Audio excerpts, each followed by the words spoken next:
El presidente Andrés Manuel López Obrador, que asumió el cargo en diciembre de 2019, ha promovido una estrategia de abrazos, no balazos. Los nombres de los cárteles han cambiado con el paso de los años en Uruapan a medida que se forman y se quiebran las alianzas, pero los asesinatos continúan. Alejandra Ubile huyó de su hogar ubicado en la ciudad de Apatzingán debido a la violencia, mudándose 105 kilómetros, 65 millas, al norte a la localidad de Uruapan en el estado productor de aguacate de Michoacán. 3 años después, el derramamiento de sangre está peor allí.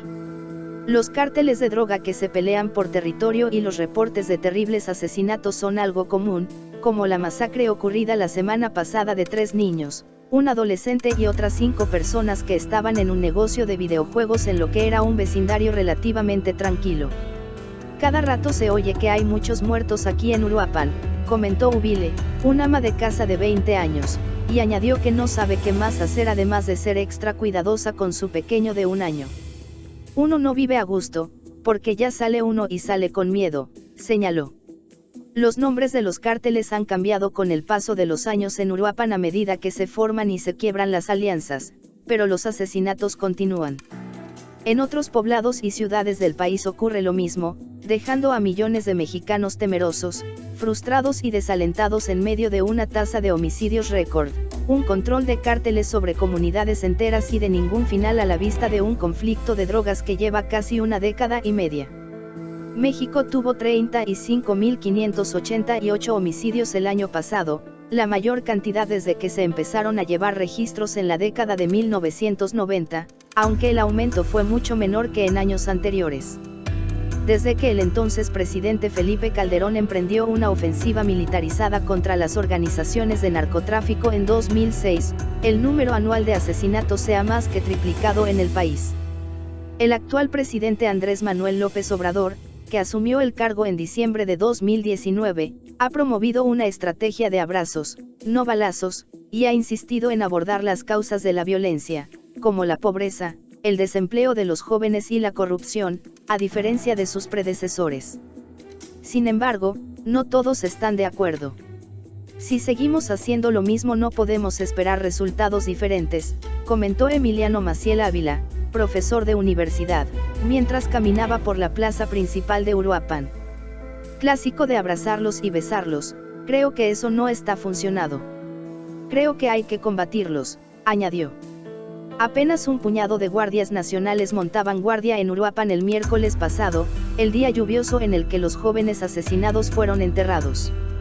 Al día siguiente, el sol brillaba en todo su esplendor y había el doble de guardias, revisando automóviles y camionetas. Más policías, tanto federales como estatales, fueron vistos conduciendo por la localidad.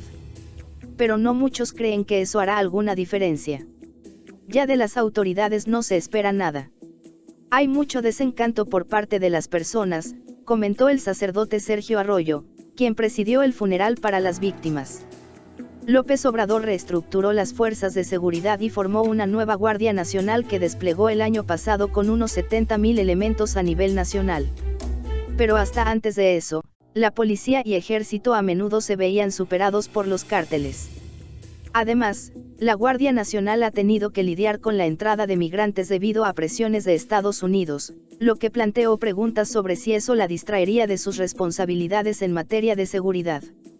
Arroyo dijo que los residentes han tenido que asumir la responsabilidad de cambiar las cosas en la ciudad de unos 340.000 habitantes, cuyo centro colonial se encuentra a unas cuantas cuadras del Parque Nacional Barranca del Cupatizio, que tiene manantiales y pequeñas cascadas. Sugirió marchas de paz, comités de líderes de la comunidad y de la fe y presionar al gobierno para que tome medidas. La oración si no va acompañada de acción no funciona nada, señaló. El detonante en la guerra contra el narcotráfico de México, que ha dejado un estimado de 150.000 muertos hasta ahora, a menudo se vincula con Uruapan, donde en septiembre de 2006 hombres enmascarados irrumpieron en un bar y lanzaron 5 cabezas cercenadas a la pista de baile. Los eventos más recientes dejaron claro que Uruapan, donde los homicidios aumentaron 61% de 2018 a 2019 de acuerdo con cifras del gobierno, sigue siendo una zona conflictiva llena de violencia. El cártel Jalisco Nueva Generación y la pandilla de los Viagra disputan el territorio, mientras que otros grupos y facciones podrían involucrarse en la lucha.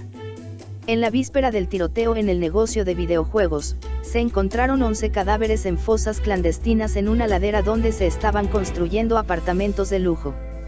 Un día antes, hombres armados atacaron una patrulla de la policía municipal, provocando la muerte de 1 y heridas a 2. El ataque pudo haber sido en represalia por la detención del líder de los Viagres, quien está involucrado en 19 homicidios. Así que en una ciudad donde las tiendas exhiben enormes osos de peluche que están a la venta por el día de San Valentín, los derramamientos de sangre son algo común. Los residentes de Uruapan dicen que evitan salir de sus casas en la noche y no dejan que los niños jueguen en la calle. 2 de los jóvenes que fallecieron en el negocio de videojuegos no tenían permiso de abandonar su hogar cuando se escabulleron para jugar, señalaron sus familiares. Carlos Manso, residente de Uruapan y activista social, cree que la ciudad podría volver a ser la atracción turística que era cuando él era pequeño. La comida, cultura, historia y maravillas de la naturaleza que alguna vez atrajeron a los viajeros europeos y estadounidenses siguen ahí, comentó, pero depende de la gente mejorar la calidad de vida. Hay que quitar el miedo. El miedo nos va a matar, manifestó. Cuando tú ya no tienes opción para felicidad, pues entonces estás acabado. Más información en el blog del narco.com.